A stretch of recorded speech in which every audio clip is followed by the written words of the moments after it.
वो एक ही जिसमें मुकर्रर रूप से शिव बाप प्रवेश करते हैं, वो ही संपन्न स्टेज प्राप्त करने पर शिव शंकर एक हो जाते हैं। दोनों आत्माएं निराकारी, निर्विकारी और निरहंकारी हो जाती हैं।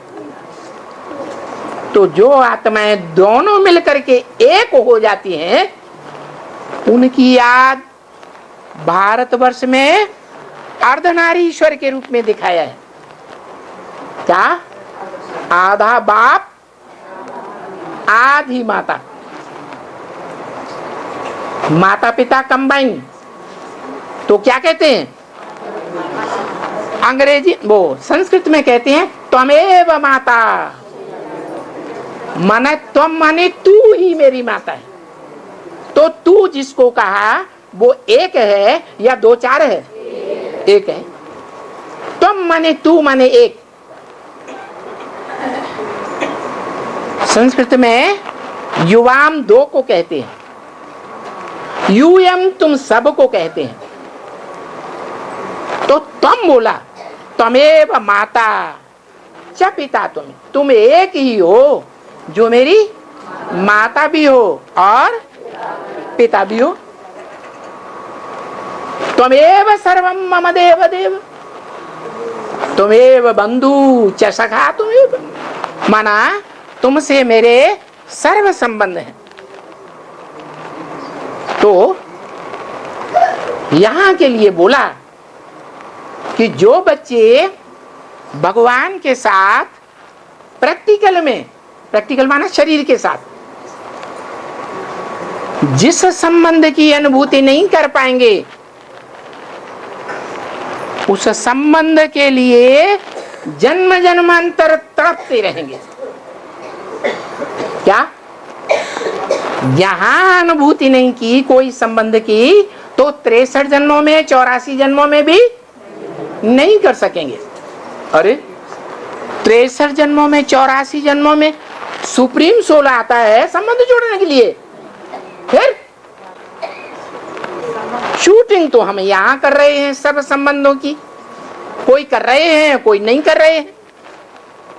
भारतवासियों के लिए गायन है तो भगवान के साथ सर्व संबंध जोड़ते हैं। तो अब बताओ कि वो सर्व संबंध के लिए कहां तड़पते रहेंगे और कहां नहीं तड़पेंगे? है संगम युग में शूटिंग करते हैं और ब्रॉड ड्रामा में प्रैक्टिकल होता है। तो वहां कोई आत्माएं हैं जो यहाँ शूटिंग पीरियड में नहीं समझ सकेंगी, पहचान सकेंगी, वो वहां उस संबंध के लिए तड़पती रहेंगी। तो इसलिए बोला कि सृष्टि पर सदा कायम कोई चीज नहीं है, सदा कायम सिर्फ एक शिव बाबा है। ये नहीं कहा एक शिव बाप है। शिव बाप आत्माओं का बाप इस सृष्टि पर सदा कायम रहता है या आत्मलोक में रहता है? वो तो आत्मलोक में रहता है। फिर सदा कायम कौन रहता है जिससे सर्व संबंधों की हम वहां अनुभूति करेंगे? शिव बाबा। भले रहता तो है ब्रॉड ड्रामा में, लेकिन कोई पहचान नहीं पाता, क्योंकि वहां ज्ञान ही नहीं होता। देवताओं को तो ज्ञान होता ही नहीं, और द्वापर युग से द्वैतवादी ज्ञान चल पड़ता है। अद्वैत ज्ञान तो होता नहीं, तो व्यभिचारी ज्ञान हो जाता है।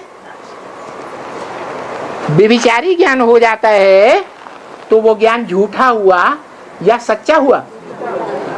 व्यभिचारी औरत को सच्ची औरत कहेंगे, सत्य वाली कहेंगे, सती कहेंगे या वैश्या कहेंगे? वो तो वैश्या हो गई, वो सच्ची कहां से होगी? तो सत्य को ही ये कहा जाता है क्या? जो सत्य है वो सदा काल है, जो झूठा है आज है कल नहीं होगा।